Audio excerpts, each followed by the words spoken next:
राजगढ़ की धरती उस दिन तप रही थी। सूरज जैसे क्रोधित देवता बनकर आकाश में अंगार बरसा रहा था।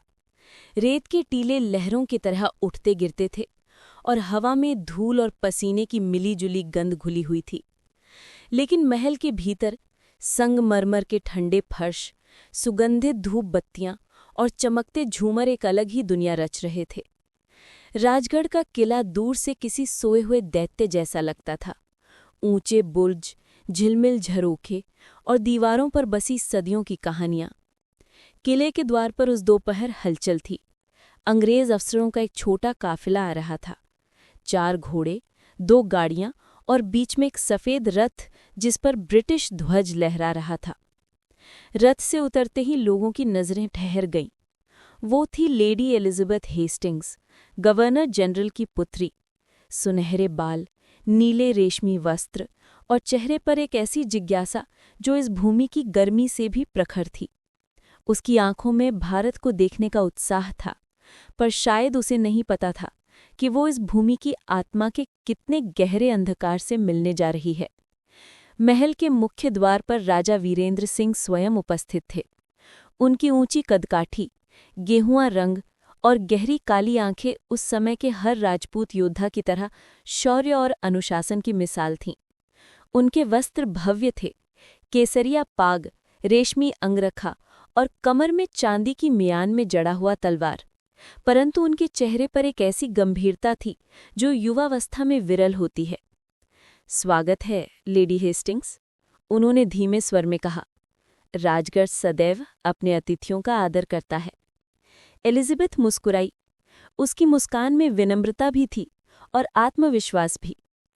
धन्यवाद महाराज। भारत की रेत सचमुच उतनी ही गर्म है जितना इसके लोगों का आतिथ्य। राजा के होठों पर हल्की मुस्कान आई, लेकिन उनकी आंखों में कोई नरमी नहीं थी, क्योंकि उनके भीतर बहुत कुछ दबा हुआ था। एक बीते हुए विश्वासघात का दर्द और एक ऐसा रहस्य जो उनके वंश को शापित बना चुका था। राजमहल के भीतर कदम रखते ही एलिजाबेथ ने महसूस किया, ये जगह केवल पत्थरों की नहीं, इतिहास की बनी हुई है।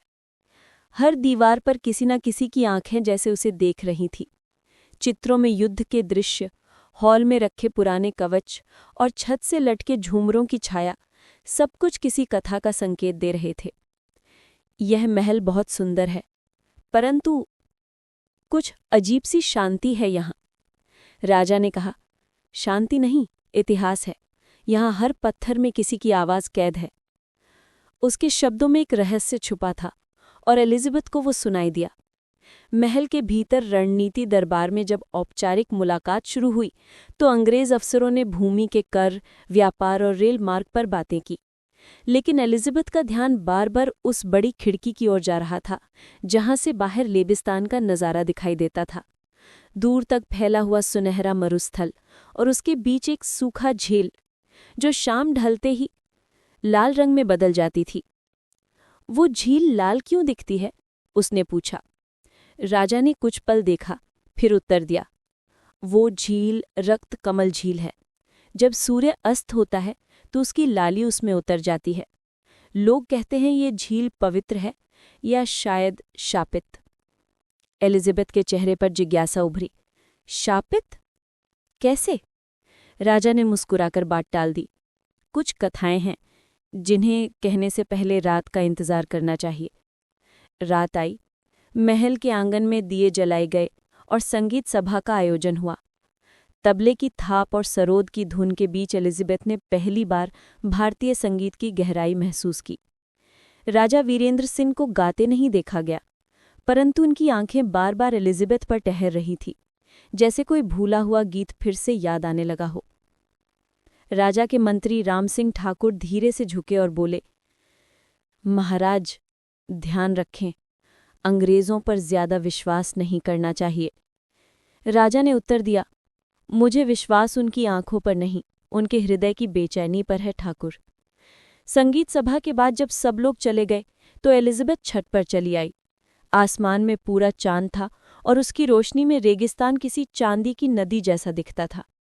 वो रेलिंग पर झुककर नीचे देख रही थी कि पीछे से आवाज आई, आपको हमारी भूमि कैसी लगी लेडी? राजा वीरेंद्र खड़े थे, हाथ में चांदी का प्याला लिए।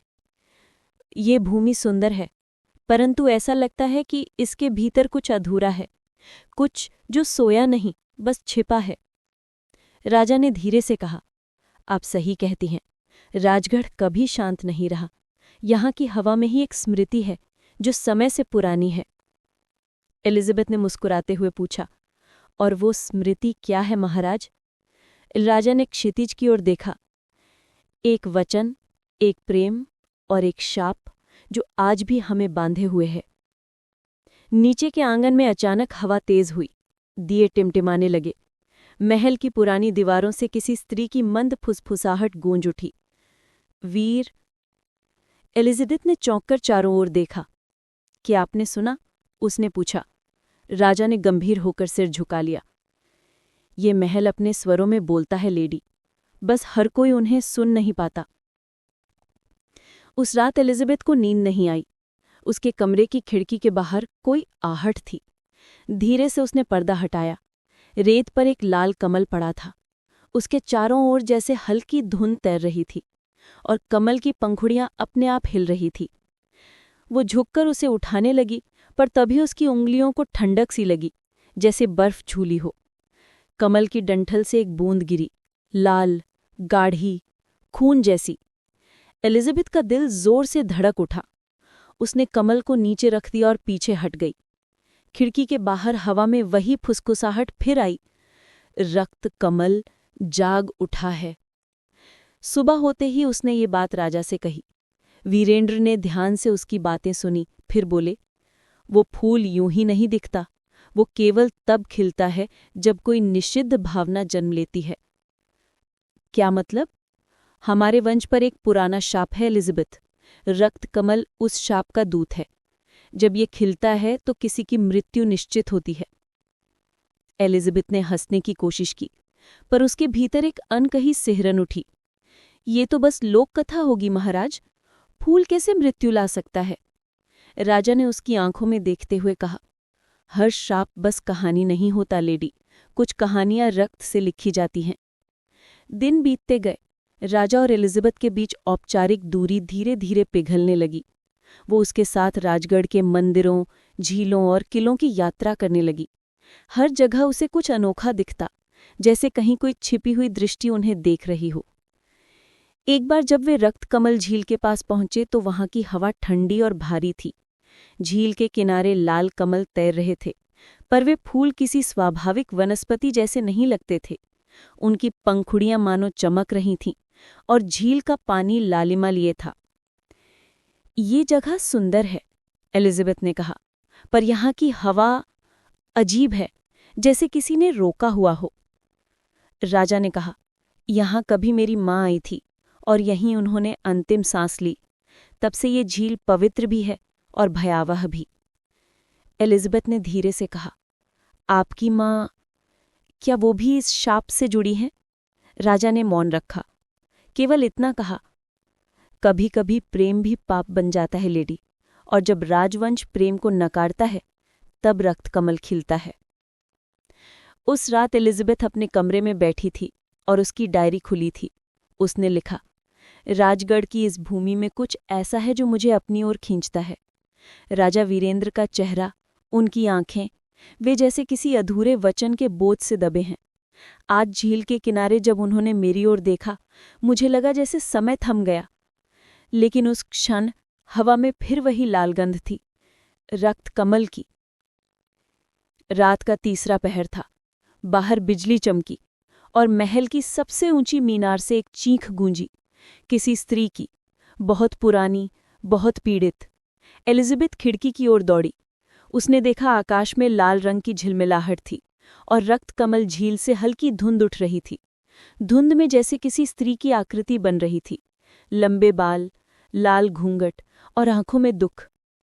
वीर। वो आवाज फिर आई, धीमी पर इतनी गहरी कि दिल हिल जाए। एलिजाबेथ ने कांपते हुए खिड़की बंद कर दी, लेकिन भीतर उसके मन में एक अजीब सा प्रश्न उठ रहा था। क्या ये सब भ्रम था, या वो किसी ऐसे रहस्य में कदम रख चुकी थी जो उसके अपने भाग्य को बदल देगा? राजमहल की घड़ी ने 12 बजाए। राजा वीरेंद्र अपने कक्ष में अकेले बैठे थे।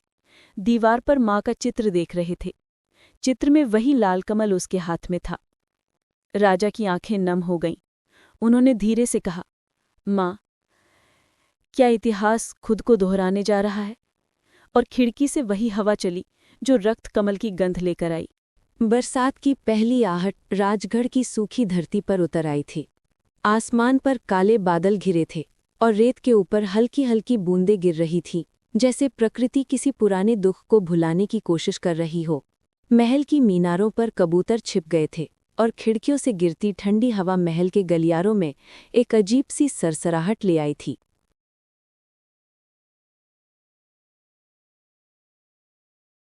राजमहल के भीतर सब कुछ शांत दिखता था, पर ये शांति वैसी नहीं थी जैसी मंदिरों में होती है। ये वैसी थी जैसी किसी तूफान से पहले के क्षणों में होती है।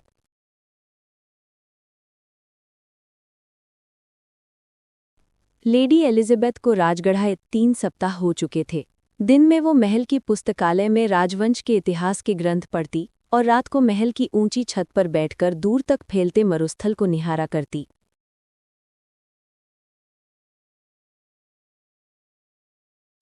राजा वीरेंद्र अब उसे पहले से ज्यादा समय देने लगे थे। कभी वो उसे राजगढ़ के लोकगीत सुनाते, कभी युद्ध की पुरानी कथाएं। परंतु जितनी बार वे बात करते, एलिजाबेथ को लगता कि उनके शब्दों के पीछे कोई गहरा डर छिपा है।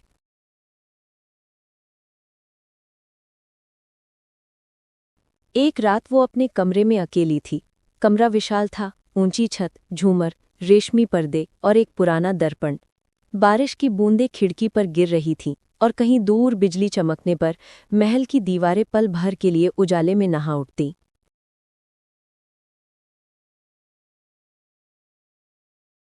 वो अपनी डायरी में लिख रही थी, आज राजा ने कहा कि महल का पश्चिमी भाग बंद रहता है क्योंकि वहां कोई नहीं जाता। उन्होंने हंसकर कहा कि वो हिस्सा पुराना है, पर उनकी आंखों में एक डर था। शायद वहां कुछ है जो वो मुझसे छिपा रहे हैं।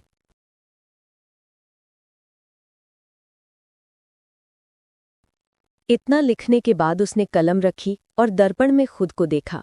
बिजली फिर चमकी और एक क्षण को उसे लगा कि उसके पीछे कोई परछाई खड़ी है। उसने पलटकर देखा, कुछ नहीं था, पर कमरे की हवा अचानक ठंडी हो गई थी।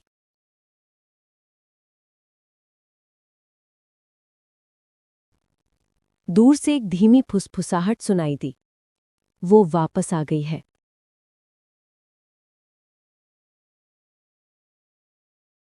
एलिजाबेथ ने कांपते हुए दरवाजा खोला, गलियारे में झांका। बस सन्नाटा, सिर्फ हवा की सरसराहट और दीवारों से टपकती बारिश की बूंदों की आवाज।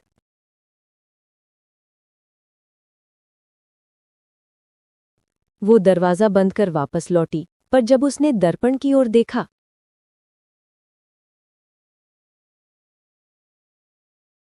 वहां पीछे एक स्त्री का चेहरा झलक रहा था, लाल घूंघट में, बिना आंखों के।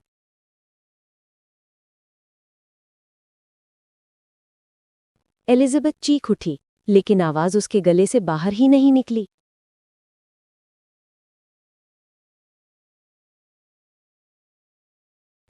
अगली सुबह महल के आंगन में हलचल थी। एक नौकरानी की लाश मिली थी।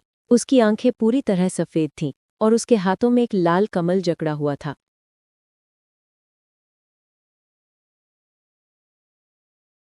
राजा वीरेंद्र तत्काल वहां पहुंचे। सेवक एक दूसरे से आंखें चुराने लगे। ये वही श्राप है महाराज, वृद्ध रामसिंह बोला। रक्त कमल फिर से खिल गया है और अब ये किसी को नहीं छोड़ेगा।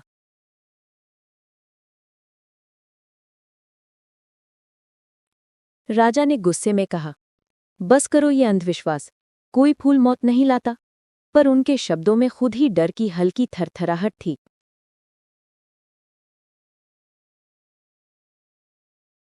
एलिजाबेथ वहां पहुंची, उसका चेहरा पीला था। उसने धीमे स्वर में पूछा, क्या ये वही फूल है जिसके बारे में आपने कहा था?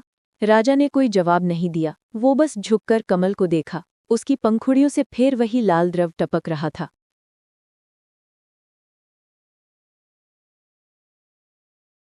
राजा ने तलवार से फूल को छुआ और उस क्षण तलवार पर खून जैसा निशान उभर आया।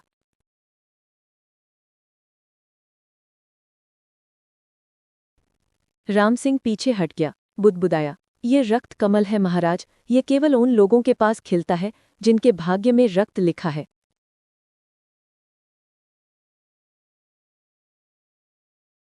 राजा ने तलवार जमीन पर फेंक दी और अंदर चले गए। एलिजाबेथ वहीं खड़ी रह गई। हवा में खून की हल्की गंध तैर रही थी।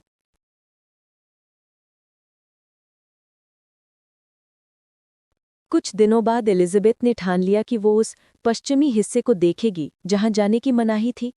रात के समय उसने अपने कमरे से मोमबत्ती उठाई और गलियारे की ओर चल पड़ी।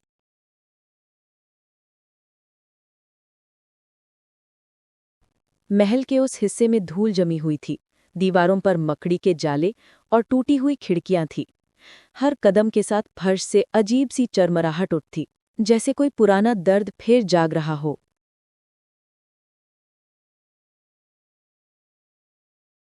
अचानक हवा चली और उसकी मोमबत्ती बुझ गई। अंधेरा घना हो गया, लेकिन कुछ क्षण बाद दीवार पर टंगी एक पेंटिंग झिलमिलाने लगी। रानी माँ का चित्र। वो करीब गई। रानी माँ की आंखें उसे देख रही थीं। एक बूंद लाल रंग की आंख से फिसलकर नीचे गिरी।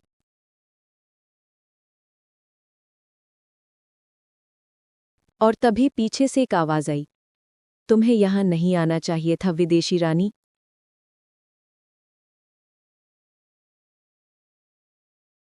वो मुड़ी। कोई नहीं, बस हवा में वही पुरानी गंध, रक्त कमल की।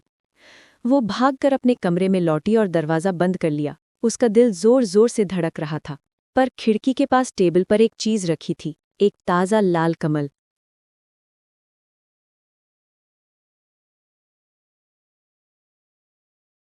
अगले दिन एलिजाबेथ ने राजा से पूछा, वीरेंद्र, आपकी माँ कौन थी और वो चित्र क्यों उस हिस्से में छिपा रखा गया है? राजा ने उसे लंबे समय तक देखा, फिर कहा, मेरी माँ पद्मिनी देवी। वो अंग्रेजों से नफरत करती थीं। उन्होंने शपथ ली थी कि कोई विदेशी रक्त इस महल की दहलीज पार नहीं करेगा। उनकी मृत्यु भी उसी रात हुई जब उन्होंने एक अंग्रेज अफसर को महल से निकालने की कोशिश की और वो झील में कूद गईं।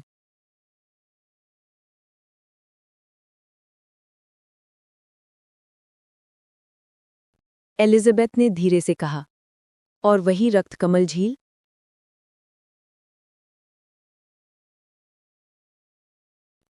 राजा ने सिर हिलाया। हाँ, कहा जाता है कि जिस जगह उनका खून गिरा वहीं से वो फूल पहली बार खिला। उसने खिड़की से बाहर देखा। झील की लहरें आज फिर लाल थीं, जबकि सूरज अभी ऊंचा था।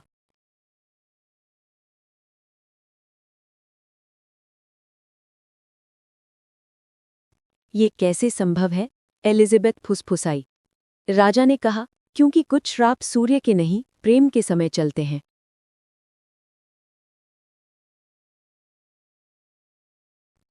रात के दूसरे पहर, जब पूरा महल सो रहा था, राजा को लगा जैसे कोई उनके कमरे के बाहर खड़ा है। उन्होंने तलवार उठाई और दरवाज़ा खोला। गलियारे में लाल घूंघट वाली परछाई खड़ी थी।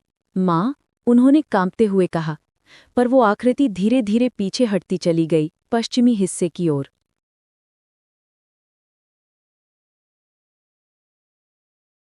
राजा पीछे पीछे चल पड़े। वहां पहुंचकर उन्होंने देखा झील का पानी दीवार से रिस रहा था और फर्श पर लाल कमल बिखरे थे। कमलों के बीच वही स्त्री खड़ी थी। तुमने वचन तोड़ा वीर। उस आवाज में दर्द भी था और गुस्सा भी। तुम्हारा रक्त अब शुद्ध नहीं रहेगा। राजा ने कहा, माँ, मैंने कुछ गलत नहीं किया। पर तब तक वो आकृति धीरे धीरे धुएं में बदल गई और कमल हवा में बिखर गए।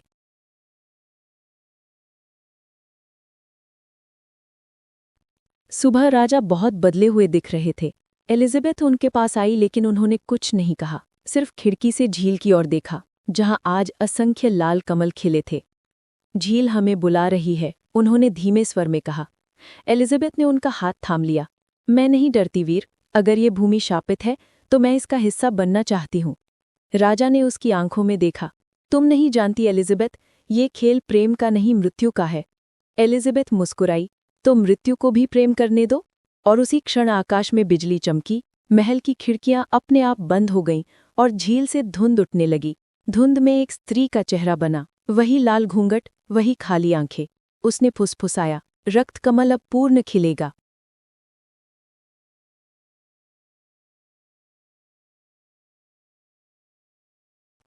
रात गहराती गई। राजमहल के ऊपर लाल चांद उगाया और झील से उठी धुंध पूरे महल में फैल गई। हर कोने से वही आवाज गूंज रही थी, प्रेम पाप नहीं, पर हर पाप की कीमत होती है। एलिज़ाबेथ ने अपनी आंखें बंद की और राजा ने उसका हाथ कस कर पकड़ा। कहीं दूर मंदिर की घंटी बजी और हवा में रक्त कमल की सुगंध घुल गई।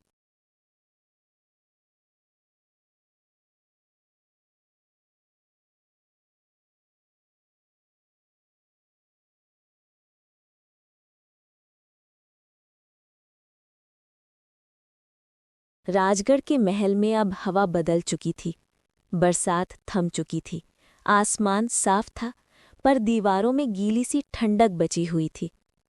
झील के किनारे लाल कमल और गहरे हो गए थे, जैसे उनकी पंखुड़ियों में किसी का रक्त समा गया हो। राजा वीरेंद्र ने कई दिनों से किसी सभा में भाग नहीं लिया था। दरबार के मंत्री कहते कि महाराज बीमार हैं, पर असलियत महल के ऊपरी हिस्से में छिपी थी, जहां वे अक्सर लेडी एलिज़ाबेथ के साथ दिखाई देते। शुरुआत में उनका मिलना औपचारिक था, संवाद राजनीति पर, बातें रियासत और करार की शर्तों पर, लेकिन धीरे धीरे उनके बीच शब्दों का अर्थ बदलने लगा। वो अब ब्रिटिश गवर्नर की बेटी नहीं रही, और वो अब राजघराने का कठोर राजा नहीं रहा। उनके बीच जो था वो किसी आदेश या पद से ऊपर था। एलिज़ाबेथ कभी-कभी उसकी तलवार के पास बैठती, हथेली से उस पर जमी जंग साफ करती। वो कहती, आपका नाम इसका भार उठाता है, पर ये ठंडी है, जैसे आपने अपने दिल को भी धातु में बदल दिया हो। वो मुस्कुराते हुए कहते, राजा के दिल में गर्मी खतरनाक होती है लेडी। वो उत्तर देती, और रानी के दिल में ठंडक जानलेवा। उनकी हंसी महल के पत्थरों में गूंजती, पर उसी हंसी के बीच कभी कभी वो आवाज भी सुनाई देती, वही जो रातों को फुसफुसाती थी, वचन तोड़ने की सजा मिलती है। एलिज़ाबेथ चुप हो जाती और वीरेंद्र तुरंत उसे किसी और बात में उलझा देते। एक शाम वो झील के किनारे गए। सूरज डूब रहा था और पूरा आसमान रक्त की तरह लाल था। एलिज़ाबेथ ने पूछा, आपकी माँ ने जिस अंग्रेज से नफरत की थी, वो कौन था? वीरेंद्र ने कुछ देर तक झील को देखा। मेरे पिता के मित्र थे, वही जिसने हमारे राज्य को हथियार बेचने का करार किया था। माँ ने उसे धोखा माना। जब उन्होंने उसका विरोध किया तो दरबार ने उन्हें पागल कहा। वो झील में कूद गईं। लोग कहते हैं झील ने उनका शरीर नहीं लिया, बस उनकी आत्मा को बांध लिया। एलिज़ाबेथ ने उसका हाथ थाम लिया। अगर आपकी माँ ने इस भूमि को शाप दिया तो मुझे लगता है वो प्रेम से आहत थीं, ना कि द्वेष से। वीरेंद्र ने उसकी ओर देखा। तुम नहीं जानते, ये भूमि प्रेम को स्वीकार नहीं करती। यहाँ प्रेम पाप है। तो मैं पाप करने को तैयार हूँ, क्योंकि तुम्हें देखे बिना अब ये जीवन अधूरा है। उनके बीच कुछ क्षण का मौन था। हवा स्थिर हो गई, झील का पानी भी जैसे थम गया। फिर एलिज़ाबेथ आगे बढ़ी और उसने उसका हाथ अपने दिल पर रखा। ये भी धड़कता है महाराज, क्या आप महसूस कर सकते हैं? वीरेंद्र ने कुछ नहीं कहा। उसने बस उसकी उंगलियों को अपने हाथ में थाम लिया, और उसी क्षण झील की सतह पर हल्की लहर उठी। एक लाल कमल खुला और उसके चारों ओर पानी गहरा काला हो गया। वो रात निर्णायक थी। महल के ऊपर का चांद पूर्ण था और महल की दीवारों के भीतर वो प्रेम जन्म ले रहा था जो किसी धर्म, जाति या नियम से नहीं बंधा था। उन्होंने पहली बार एक दूसरे को बिना किसी भय के देखा और एक दूसरे के करीब आए। हवा में गंध थी, सुगंध और रक्त की मिली जुली। वो गंध झील से आती थी। सुबह जब सूरज उगा तो महल की छतों पर लाल पंखुड़ियां बिखरी हुई थीं।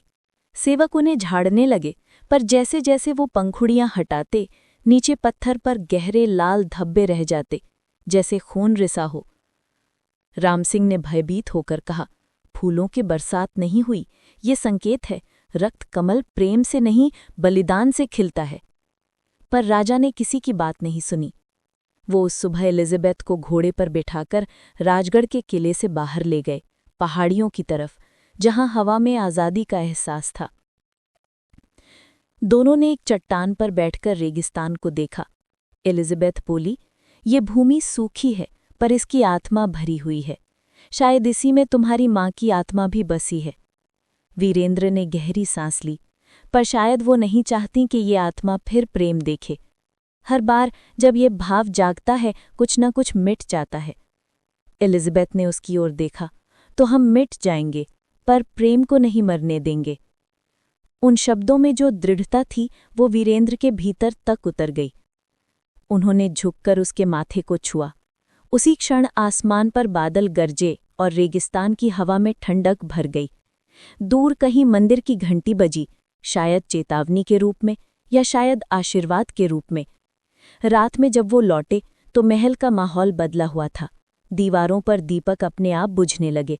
झूमर से लाल मोम की बूंदें गिर रही थीं और गलियारे के अंत में वही दर्पण चमकने लगा जिसमें एलिज़ाबेथ ने पहली बार वो परछाई देखी थी। इस बार दर्पण में सिर्फ परछाई नहीं थी, एक स्त्री थी, लाल साड़ी में, चेहरे पर घूंघट और हाथ में वही लाल कमल। उसने धीमे से कहा, प्रेम पवित्र है, पर तुमने उसे अपवित्र भूमि में बोया है। अब ये भूमि उसका फल खुद चुनेगी। एलिज़ाबेथ पीछे हटी, लेकिन वीरेंद्र ने तलवार निकाल ली। माँ, अगर ये पाप है तो इसकी सज़ा मैं अकेला भुगतूंगा। वो आकृति मुस्कुराई। सज़ा प्रेमी कभी अकेला नहीं भुगतता पुत्र। और वो दर्पण फट गया। उस रात महल के पश्चिमी हिस्से से चीखें आईं। सिपाही दौड़े, पर जब वहां पहुंचे तो पाया कि एक सेवक मृत पड़ा है। उसके दिल के पास लाल कमल की पंखुड़ियां जमी हुई थीं। कोई घाव नहीं, कोई खून नहीं, सिर्फ वही प्रतीक, फूल जो अब शाप बन चुका था। वीरेंद्र और एलिज़ाबेथ उस रात छत पर बैठे रहे। नीचे महल में शोक फैला था, पर ऊपर उनके बीच एक अजीब सन्नाटा था। क्या हम सच में किसी शाप में फंस गए हैं? उसने पूछा। वीरेंद्र ने कहा, शायद, पर जब तक तुम मेरी हो ये शाप भी हमारा होगा। एलिज़ाबेथ ने सिर झुका लिया। तो चलो इसे अमर बना दें। और वे दोनों झील की ओर चल पड़े, जहां लाल कमल अब पूरे खिल चुके थे। पानी में उतरते ही हवा का रंग बदल गया। झील के भीतर से एक मधुर पर दर्द भरी स्त्री आवाज गूंज उठी। जो प्रेम मनाही में जन्म ले उसे शांति नहीं मिलती। उसका अंत या तो रक्त में होता है या अमरता में। एलिज़ाबेथ ने आंखें बंद कर लीं। वीरेंद्र ने उसका हाथ थाम लिया। आकाश में लाल चांद उगाया था और झील का पानी उनके चारों ओर घूमने लगा। पानी की हर लहर में लाल पंखुड़ियां तैर रही थीं। एक पल को लगा जैसे पूरा संसार उस झील में समा गया हो। उनकी सांसें एक हो गईं और उसी क्षण झील के बीच से एक कमल खिल उठा, अब तक का सबसे बड़ा, सबसे लाल। और दूर कहीं रानी माँ की आत्मा की हंसी गूंज उठी। महल की दीवारें कांप उठीं, दिए बुझ गए और झील के किनारे की मिट्टी पर 2 पदचिन्ह रह गए, एक राजकुमार के और एक विदेशी रानी के। उस रात के बाद कहा जाता है कि रक्त कमल झील की लहरें कभी शांत नहीं रहीं। तभी कभी हवा में आज भी वो स्त्री आवाज सुनाई देती है, मनाही का प्रेम कभी नहीं मरता, वो बस किसी और जन्म का रास्ता ढूंढ लेता है।